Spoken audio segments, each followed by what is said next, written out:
Bienvenidos a la clase 26 de cálculo en varias variables. Hoy vamos a ver el teorema de la divergencia de Gauss, pero antes vamos a repasar algunos conceptos e identidades vectoriales. Entonces,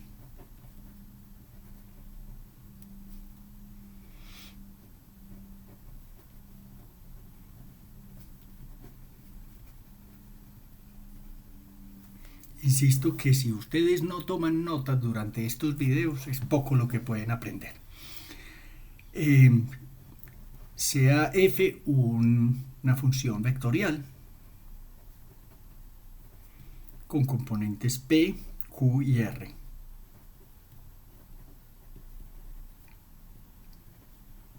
Es decir, la tripleta p, q, r. Ok. Y un campo vectorial en R3. Y existen Px, Qy y Rz. ¿Qué quiere decir Px, Qy y Rz? Es la derivada parcial con respecto a x de P, la derivada parcial con respecto a y de Q y la derivada parcial con respecto a z de R. Se define la divergencia de f denotada como div f como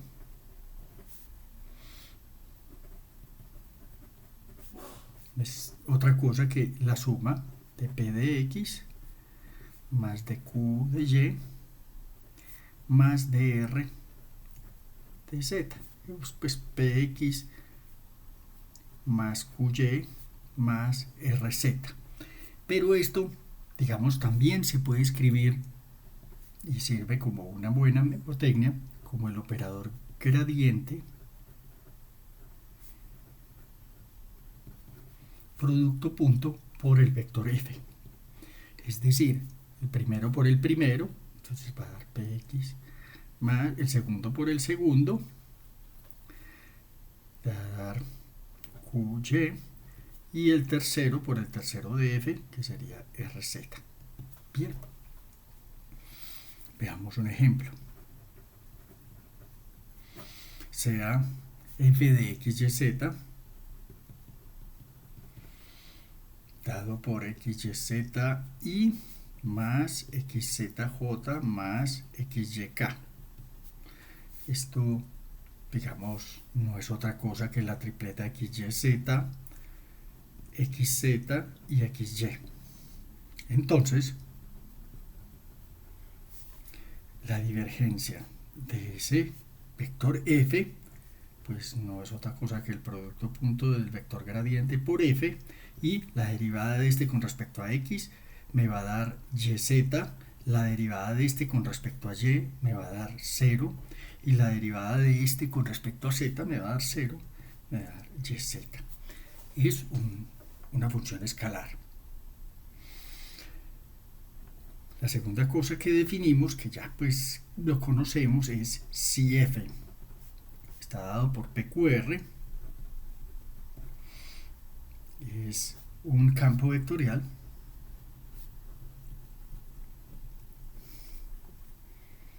con primeras derivadas parciales,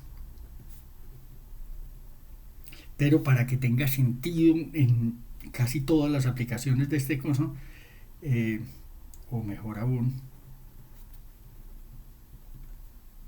C1, o sea que tiene derivadas continuas, primeras derivadas parciales continuas. Entonces definimos rotacional df denotado rot f por yo voy a poner la R mayúscula como para hacer énfasis que es una cantidad vectorial la que resulta de esto. se puede obtener como el producto cruz del operador gradiente con el campo vectorial. Entonces, ¿cómo sería esto computado? Tenemos aquí d de x, d de y d de z, aquí pqr, y entonces procedemos como siempre a calcular los determinantes, este por este menos este por este, y eso me va a dar este por este no es otra cosa que y, este por este que es qz. Después sigue la j, pero esa ya la hago al revés porque venía con un signo menos, es pz menos rx.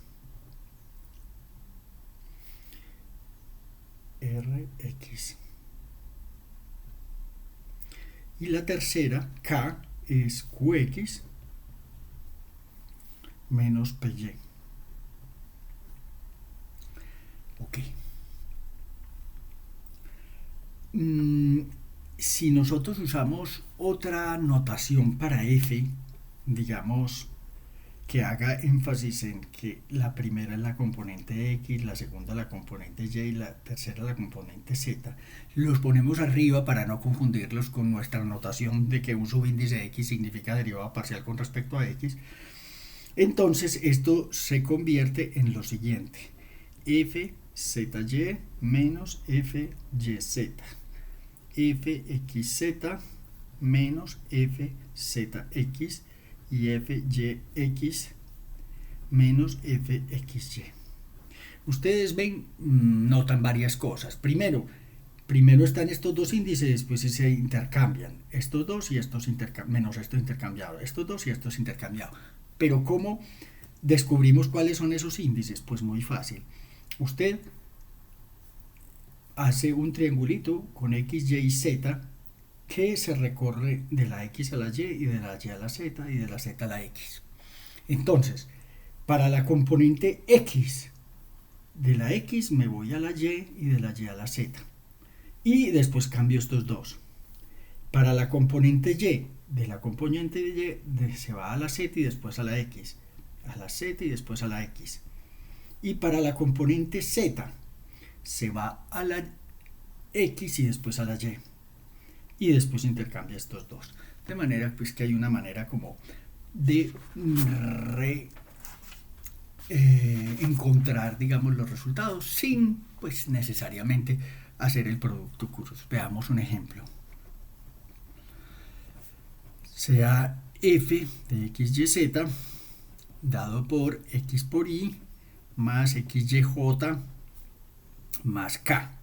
Esto no es otra cosa que la tripleta x, xy, k. E1. Listo. Bien. Y hay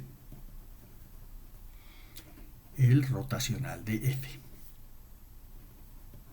Esto pues se escribe también rot f, que va a ser pues ese producto cruz que tenemos ahí. Escribimos de nuevo i, j, k. Aquí da d de x, d de y, d de z. Y aquí las componentes x, xy y 1. Muy bien. ¿Cómo calculamos este producto cruz? Este por este que da 0, menos este por este que también da 0. 0 por i. J, este por este que da 0, menos este por este que da 0. La componente k, este por este que da y, menos este por este que da 0. O sea, pues la tripleta 0, 0, y. Ok.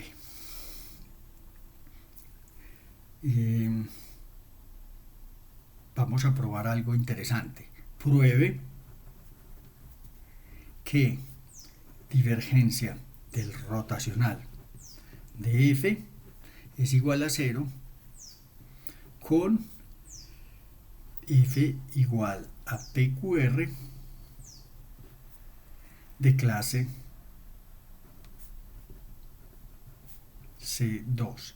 ¿Qué quiere decir? Tiene segundas derivadas continuas, hasta segundas derivadas parciales continuas. Entonces queremos probar que la divergencia del rotacional siempre da cero. ¿Cómo lo hacemos? Pues divergencia del rotacional. Sabemos que lo acabamos de calcular y nos dio ry menos qz pz menos rx qx menos py. Pues digamos es difícil como de memorizar. Hubiera sido más fácil de memorizar si hubiéramos usado rzy menos fyz, este sería fy, perdón, zx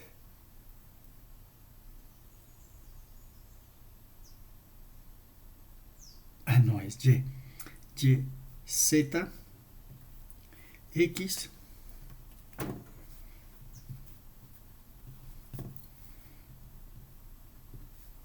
menos zx, y para la z se va a la x y después a la y, menos fxy. Pero bien, ustedes pueden proceder de cualquier forma que les guste. Lo que sí sabemos es que si una función es de clase C2, las derivadas mixtas no dependen del orden en que se haga. Recuerden que la divergencia saca la derivada con respecto a x de esto, con respecto a y de esto y con respecto a z de esto y lo suma, y eso simplemente nos va a dar r al derivar con respecto a x sería rx menos zx, derivar esto con respecto a y, pzy menos rxy, y derivar esto con respecto a z, xz menos pyz. Ahora, miren, aquí está ryx y este menos rxy se van a cancelar porque son segundas derivadas continuas. Este también, qzx y xz, y pzy y yz. Eso hace que esto finalmente sea el escalar cero. De manera vemos que divergencia de rotacional en campos vectoriales de tipo C2 da cero. Y una última identidad que obtenemos es: pruebe que el rotacional del gradiente de una función escalar es igual al vector 0 si f, que va digamos de R3 en R, es de clase C2. Bueno, entonces, ¿cómo lo probamos? Pues muy fácil. Rotacional de gradiente de f, pues va a ser el producto cruz del rotacional de f, y esto pues tiene tres componentes, se halla con el producto cruz. Aquí queda d de x, d de y, d de z, y este tiene, pongámoslo de una vez con las componentes, esto sería fx, fy y fz, que son las componentes del gradiente. Y procedemos a calcular la componente y, fzy menos fyz. La componente j, fzx, xz, perdón, menos fzx. Y la componente k, fyx menos fxy. Como ustedes ven, todas estas segundas derivadas segundas mixtas se van a cancelar y eso me da el vector 0. Ok, entonces recuerde que rotacional del gradiente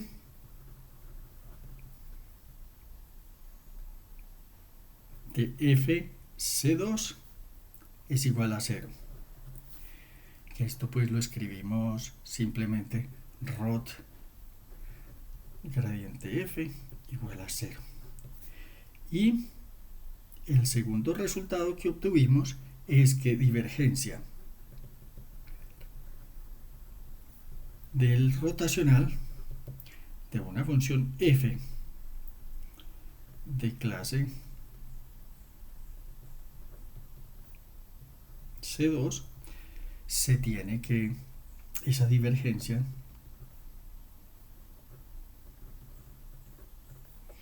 es igual a 0. También lo podemos escribir producto punto de.